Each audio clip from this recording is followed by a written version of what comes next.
네, 반갑습니다. 잘 들리시지요? 예, 우리 옆 사람들과 한번 인사 나누도록 하겠습니다. 오늘은 좀 특별한 스타일로 인사를 해볼까 합니다. 예, 오늘은 힙합식으로 한번 인사해보도록 하겠습니다. 잘 아시는 것처럼 여러분 제가 힙합 전도사잖아요. 여러분들 아직 못 보신 경우가 많이 있겠지만 조만간 보실 일이 있을 것 같습니다. 이 사진은 저입니다. 예. 그래서 오늘 약간 힙합 스타일로 인사를 해보도록 할 텐데요. 요령을 알려드리도록 하겠습니다. 주먹을 좀 줘보실까요? 주먹을 치시고 이 주먹을 자신의 오른쪽 머리 가볍게 위쪽으로 올려주시면 됩니다. 네, 45도 정도 이렇게 하시고 살짝 구부리세요. 살짝 구부리시고 주의할 점은 항상 매너를 지켜주셔야 됩니다. 옆에 있는 친구한테 매너 항상 지키고 옆에 있는 친구와 주먹을 맞부딪히면서 인사하면 됩니다. 이렇게 인사하시겠습니다. 요 형제요. 요 형제요. 네. 자, 이게 주의하실 점은 여학생들한테 형제요 그러면 이게 굉장히 신뢰가 됩니다. 여학생들한테는 요 자매요. 이렇게 다시 한번 인사하겠습니다. 요 자매요. 네. 요 자매요. 예, 좋습니다. 예, 하기 참 좋습니다. 제가 이렇게 앞에서 인사할 때 가끔 이렇게 주먹을 내미는 경우가 있잖아요. 또 되게 이렇게 막 피하시는 분들이 있는데 가볍게 주먹을 마주치시면서 인사하시면 됩니다. 약간 힙합 하시는 분들이 이렇게 인사를 합니다. 예. 저희가 시리즈 설교 4주 동안 그대에게 주는 힐링이라는 주제를 가지고 하나님의 말씀을 듣고 있습니다. 그래서 오늘 벌써 세 번째 시간이 되었는데요. 지금까지 예수님을 만나서 새로운 인생을 살게 된 사람들의 이야기를 우리가 함께 나누고 있습니다. 여러분 첫 번째 주에 어떤 이야기를 했었는지 혹시 기억하시나요?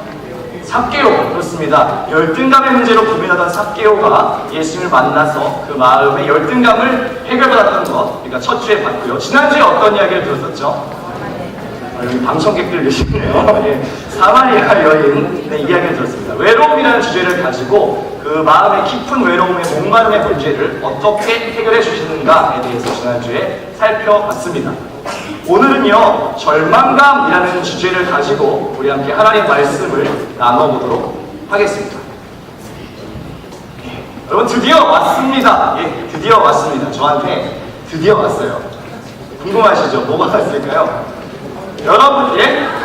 나이 얘기하지 마시고요. 예. 안 됩니다. 네. 저한테 드디어 왔어요. 여러분들은 아직 안 왔는데 안타깝게 저는 왔습니다. 여러분, 제가 그렇게 기다리던 예? 여름방학이 찾아왔습니다.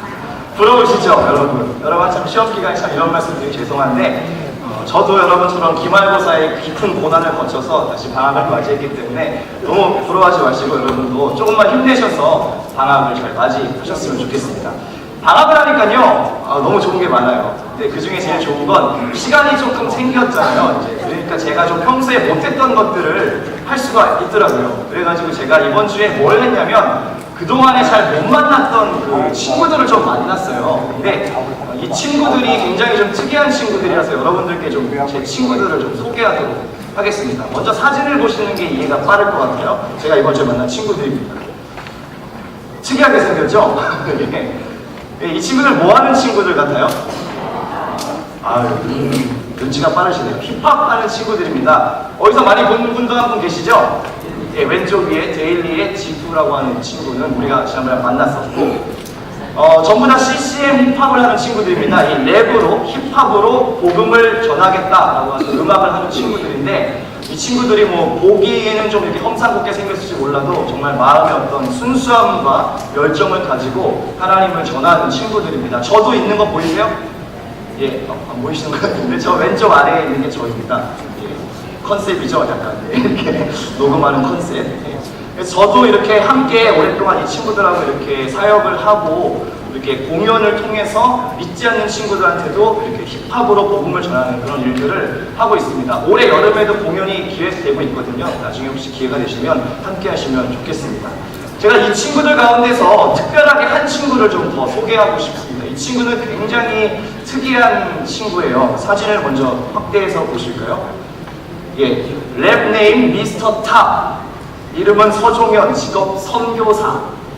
신기하죠, 여러분? 이런 선교사님 보신 적 있어요? 예, 표정 보세요. 예, 선교사님입니다. 근데 농담이 아니라 정말 이분 선교사가 맞습니다. 파송도 받고 안수받아서 정식으로 이 선교 사역을 하고 계세요. 청소년 사역을 특별히 하고 계시는 분인데 저보다 나이가 어린 동생입니다. 무려. 근데 이 친구를 제가 이제 공연을 준비하면서 처음 만났을 때 저는 무서웠어요.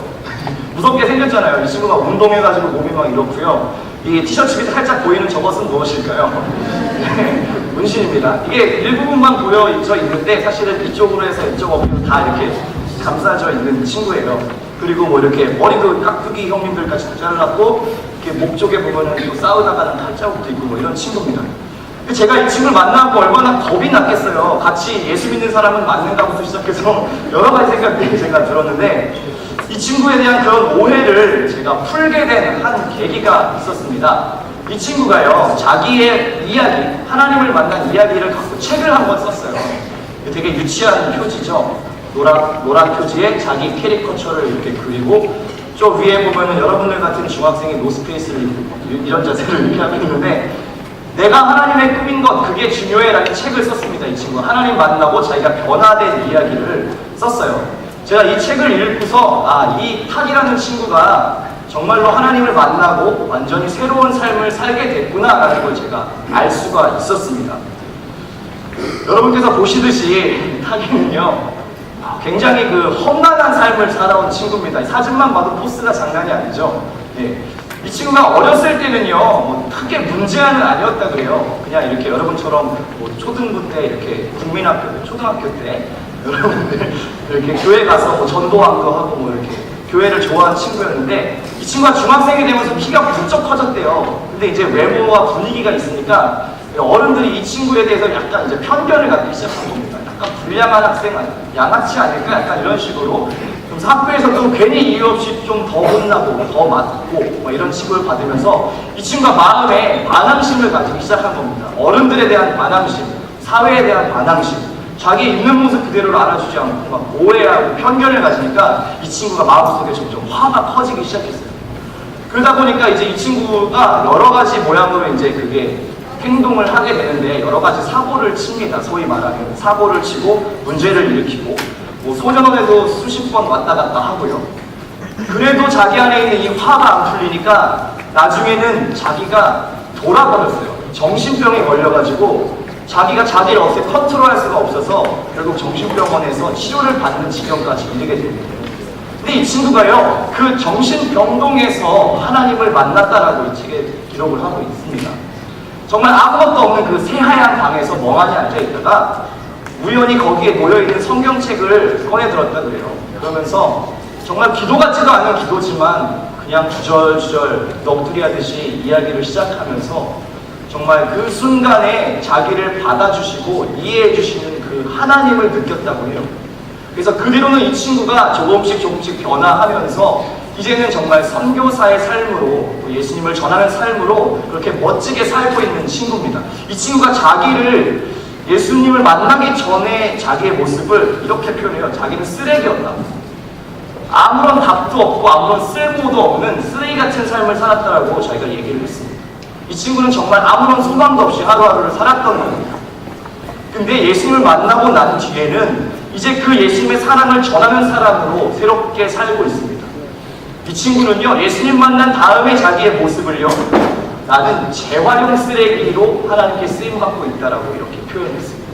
아무 쓸모도 없는 것 같은 그 쓰레기를 다시 다듬고 잘 펴서 구겨진 것들을 손질해서 하나님께서 쓰신다라고 이 친구의 고백을 들을 수가 있었습니다. 제가 이번 주에 타기를 만나서 그 책을 이제 가지고 갔어요. 여러분 이 책이거든요. 이 책인데 제가 이 책을 가져가고 이제 좀 부탁을 했습니다. 야 타가, 내가 이번 주에 우리 청소년 애들한테 네 얘기를 좀 전해주고 싶다. 근데 네가 여기다가 사인도 하나 좀 하고 이렇게 좀 우리 아이들한테 하고 싶은 이야기가 있으면 좀 적어줄래? 이렇게 부탁을 했습니다. 그때 이 친구가 이제 책을 펴고서 막 적어요. 근데 글씨를 진짜 못 쓰거든요. 막 삐뚤삐뚤 막 적어가지고 멋쩍게 주면서 형 나 진짜 글씨 못 쓴다 그치? 그러면서 줬어요. 줬는데 제가 이거를 펼쳐보고서 너무 깜짝 놀랐습니다. 정말 짧은 한 줄의 문장인데 이렇게 써줬어요. 영광대 청소년부에게 포기하면 포로가 된다. 이 한마디를 적어줬습니다. 여러분, 이게 의미가 와 닿으세요? 아마 타겟은요, 자기의 삶을 통해서 이걸 뼈저리게 느꼈을 겁니다. 좌절하고 절망하고 낙심해서 다 포기하고 싶은 그 순간에 정말 포기하고 내려놓아 버린다면 그 절망감의 포로가 되어서 평생을 노예처럼 살 수밖에 없다라는 것을 자기의 삶을 통해서 타깃은 알고 있었던 것 같습니다. 그래서 여러분에게 그 한마디를 전해주고 싶었는지 모르겠어요. 포기하면 포로가 된다. 여러분, 절망감이라는 것은 그렇게 무서운 것입니다. 내려놓는 순간, 더 이상 답이 없다고 생각하는 그 순간 우리는 이 절망감의 노예가 되어서 평생을 그렇게 끌려다니며 살아야 될지도 모릅니다. 마치 오늘 우리가 만날 혈루증 앓던 여인의 삶처럼 말입니다. 우리는 오늘 이 성경에 나오는 혈루증 앓던 여인을 만나러 다시 한번 2000년 전에 이스라엘로 갈 겁니다. 오늘 우리가 가야 할 이곳은요, 어떤 지명이 나타나 있지는 않습니다. 한 마을이라고 소개가 되어 있는데요, 이 마을에 가서 이 여자를 만나보도록 하겠습니다. 오늘은 이 여자의 이름도 나와 있지 않습니다. 특별한 이름도 기록이 안 돼 있고요, 그냥 혈루증을 앓고 있던 여자라고만 성경에 기록이 되어 있습니다. 여러분, 혈루증이라는 병이 혹시 어떤 것인지 아세요? 뭐라고요? 피가 멈추지 않나요? 예, 맞습니다. 절반 정도 맞았습니다. 이거는 여자들에게 있는 병입니다. 의학적인 용어로는 만성자궁출혈. 그러니까 여자의 자궁에서 피가 멈추지 않는 병입니다. 매일매일 이게 멈추지 않는 거예요. 계속 피가 흐르는 병입니다. 여자로서 굉장히 괴롭고 수치스러운 병을 이 여자가 12년 동안이나 앓고 있었다라고 성경은 기록하고 있습니다. 여러분, 성경에서 10이라는 숫자는요, 어떤 의미가 있냐면 완전한, 꽉 차 있는 이라는 의미가 있어요. 그래서 12지파가 있고 12제자가 있습니다. 완전하게 정말 꽉 차 있는 상태. 그러니까 12년 동안 혈루증을 앓고 있었다는 것은 정말 너무나 깊은 병에 시달려서 그 고통이 너무나 심해서 이제는 어찌할 수 없는 지경에 이르렀다라는 것을 의미합니다. 그리고 성경은 또한 이 여자의 상태를 이렇게 기록하고 있습니다. 많은 의사에게 그 병을 낫고 싶어서 찾아가서 치료를 받아봤지만 아무런 소용이 없었다라고 성경은 기록합니다. 그리고 가지고 있는 재산도 점점 탕진하고 이제 남은 돈도 얼마 없고요, 그 병의 아픈 것이 점점 더 악화되고 있을 뿐이다 라고 성경에 기록하고 있습니다. 여러분, 이 여자가 얼마나 힘든 상황에 처해 있는지 조금 이해가 되십니까? 한 번 더 설명을 해드릴게요. 이 여자가 어떤 삶을 살았을까 한번 상상해 봅시다. 매일매일 그렇게 피를 흘리며 멈추지 않는 피 때문에 고생하는 이 여자의 삶이 어떠했을까 한번 여러분 상상해 보셨으면 좋겠습니다. 일단 기본적으로 몸이 힘들었겠죠. 매일매일 그 흐르는 피를 닦아내면서 살아야 되겠죠. 어디 멀리 갈 수가 있었을까요? 조금만 움직여도 그 피가 흐르는 흔적이 뚝뚝 떨어지는데 어떻게 할 수가 있었을까요? 어디 나가지도 못했을 겁니다. 그리고 만약 나간다고 해도요, 사람들이 손가락질할 게 분명합니다. 그 당시 이스라엘의 율법에 의하면 이렇게 피를 흘리는 혈루증 여인은 부정한 사람 중에서도 부정한 사람이었어요. 이스라엘의 율법에서는 피에 생명이 있다라고 얘기했기 때문에 그 피가 몸 밖으로 흘러나오는 것은 부정한 것이라고 생각했습니다. 그렇기 때문에 이 여자는 밖에 나가도 사람들로부터 손가락질 당했고요, 모욕을 당했고요, 저주받은 사람이라고 취급당했습니다. 그리고 심지어는 이 여자가 무엇도 할 수 없었냐면 마음껏 하나님의 성전에 나아가서 예배드릴 수도 없었습니다. 그게 그 당시 율법이었거든요. 부정한 상태였기 때문에 성전에 들어가서 마음껏 예배할 수도 없었습니다. 부부 생활은 가능했을까요? 결혼 생활이 잘 유지가 됐을까요? 전혀 아니었을 겁니다. 그 율법에 의해서 부정한 여자는 마음대로 버려도 좋다라고 율법에 기록되어 있었기 때문에 아마 성경에 나와 있지는 않지만 이 여자의 남편이었던 사람은 진작에 이 여자를 버렸을 겁니다. 이 여자는 완벽한 절망에 사로잡혀 있었습니다. 치료받으려고 애썼지만 치료받을 수도 없었습니다. 가진 돈은 다 써갑니다. 하지만 병은 점점 나빠지고 있습니다. 이보다 더 할 수 없는 극심한 절망감에 사로잡혀서 하루하루를 살지만 사는 것이 아닌 삶으로 그렇게 처절하게 살아가고 있었는지 모르겠습니다. 그런 이 여자에게 한 남자의 소식이 들려옵니다. 잘 아시는 것처럼 예수라는 남자의 이야기를 듣게 됩니다. 이 예수라는 남자는요, 만나는 모든 사람들의 아픔과 질병을 치유하는 능력이 있다고 했습니다. 그리고 단순히 병만 치료하는 것이 아니라요, 이 예수라는 남자는 자기와 같은 소외되고 가난하고 병들고 사회적으로 멸시받는 사람들에게 애정과 관심을 가지고 있다고 했습니다. 이 여자 너무나 궁금했습니다. 그 예수라는 남자 대체 어떤 사람일까?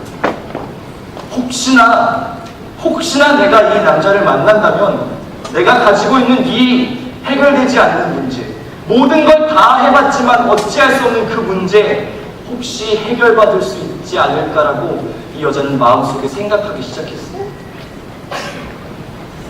그러던 어느 날 이 여자가 살고 있는 마을에 예수라는 그 남자가 찾아왔습니다. 이 여자는 이 예수라는 남자를 꼭 만나야 했습니다. 생각하면 생각할수록 그 마음 가운데에 정말 이 사람이라면 나를 구원할 수 있을지 모른다는 확신이 점점 커지기 시작했습니다. 하지만요, 소문대로요, 이 예수라는 남자의 주변에는 너무나 많은 사람들이 몰려 있었습니다. 내가 다가가고 싶지만 이미 너무 많은 사람들이 주변에 몰려 있어서 다가갈 수가 없었습니다. 아무런 방법이 없었어요. 사람들 앞에 나가는 사람들은 자기를 손가락질할 게 분명합니다. 가까이 다가오지 못하게 할 게 분명합니다. 만질 수도 없고 자기에게 손을 대는 사람도 없었습니다. 부정해지기 때문에요. 하지만 이 여자는 포기할 수가 없었습니다. 지금 이 순간에 내가 이 예수라는 남자를 만나지 않으면 안 되겠다라고 마음에 굳은 결심을 했습니다. 그리고 사람들의 눈을 피해서 땅바닥을 기어서 이 예수라는 남자에게 가까이 다가가기 시작했습니다. 그리고 이 여자는요, 간절한 마음으로 손을 뻗었습니다.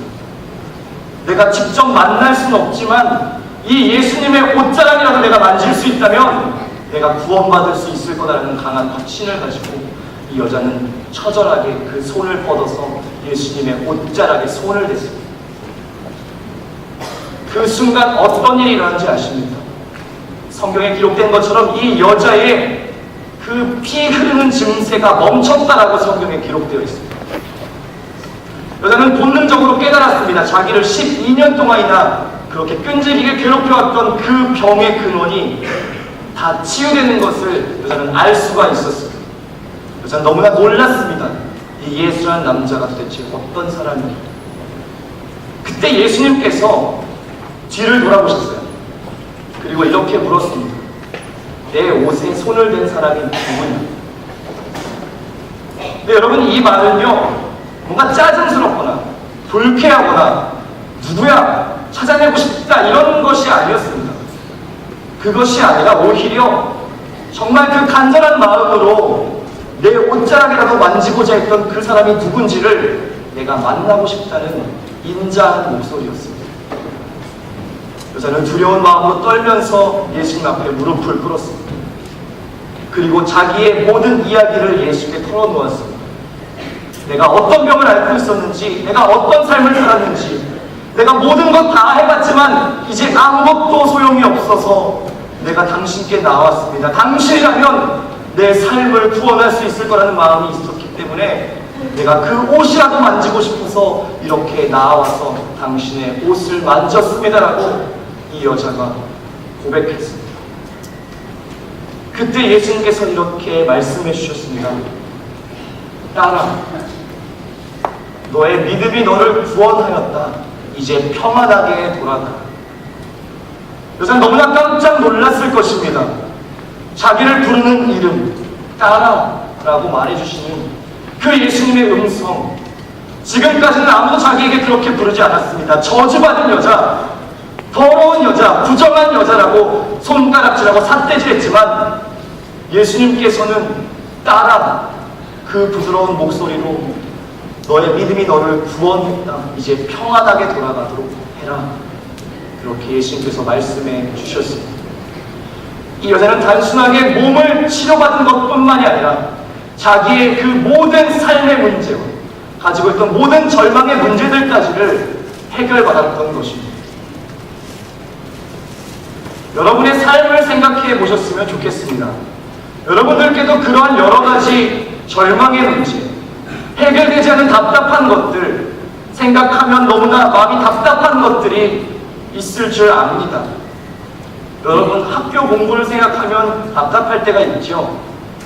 여러분들 부모님과의 관계, 혹은 여러분들 가정의 여러 가지 어려움을 생각할 때에 정말 답답할 때가 있죠.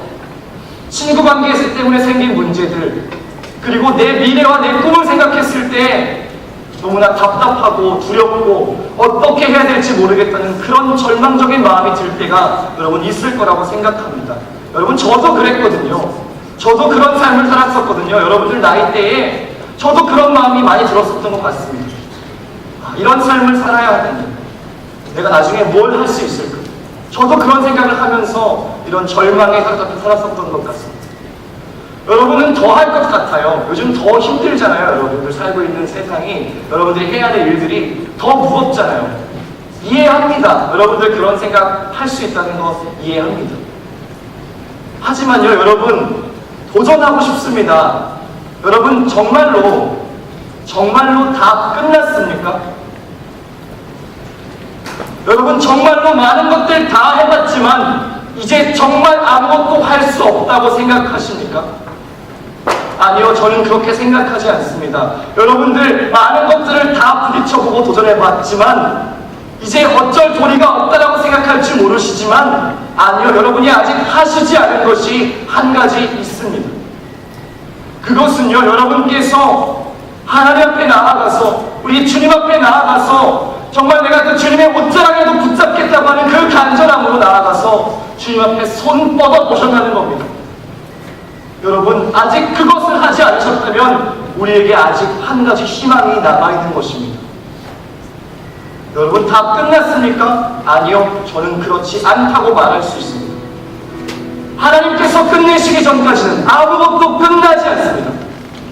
하나님께서 끝났다고 말씀하시지 않으셨는데 여러분께서 스스로 이제 아무런 방법이 없다, 다 끝났다라고 체념하는 것, 포기하는 것, 여러분 뭔가 잘못된 것 아닙니까? 하나님께서 이제까지 여러분의 삶을 인도하셨고 여기까지 이끄셨는데 또 앞으로도 이끄실 것인데 우리가 먼저 우리의 삶을 가치 없다고 여기고 안 된다고 말하는 것, 그건 뭔가 잘못된 것 아니라는 겁니다. 여러분, 예수님께서는요, 여러분들을 포기한 적이 없습니다. 예수님께서 여러분들을 사랑하실 때에 적당하게 사랑하다가 힘이 들어서 포기하신 적이 없다고요. 예수님께서 여러분들을 사랑하셔서 절대 포기할 수가 없어서 자기 스스로 십자가에 돌아가시기까지 그렇게 우리를 사랑해 주셨다고요. 여러분들이 그런 존재라는 겁니다. 그런 사랑을 받은 존재라는 겁니다. 스스로 포기할 만큼 가치 없는 존재가 아니라는 겁니다. 여러분의 삶에 여러 가지 무게감들이 있는 건 알고 있습니다. 여러 가지 포기하고 싶고 내려놓고 싶고 이제 그만두고 싶은 것들이 있는 것 잘 알고 있습니다. 하지만 여러분, 이 시간 여러분께 도전합니다. 주님 앞에 나아가십시오. 그리고 그 예수님의 옷자락이라도 붙잡을 수 있다면 내가 구원을 받을 것이다라는 그 믿음 가지고 주님께 나아가서 주님을 붙드셨으면 좋겠습니다. 여러분, 참된 회복이, 참된 소망이 어디에 있습니까? 여러 가지 것들 다 해봤을 때 안 됐을 때 정말 참된 소망은 예수 그리스도 한 분께만 있는 줄 믿으셨으면 좋겠습니다.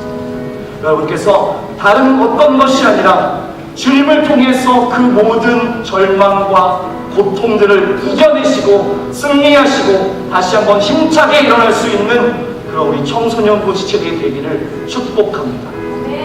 함께 기도하겠습니다.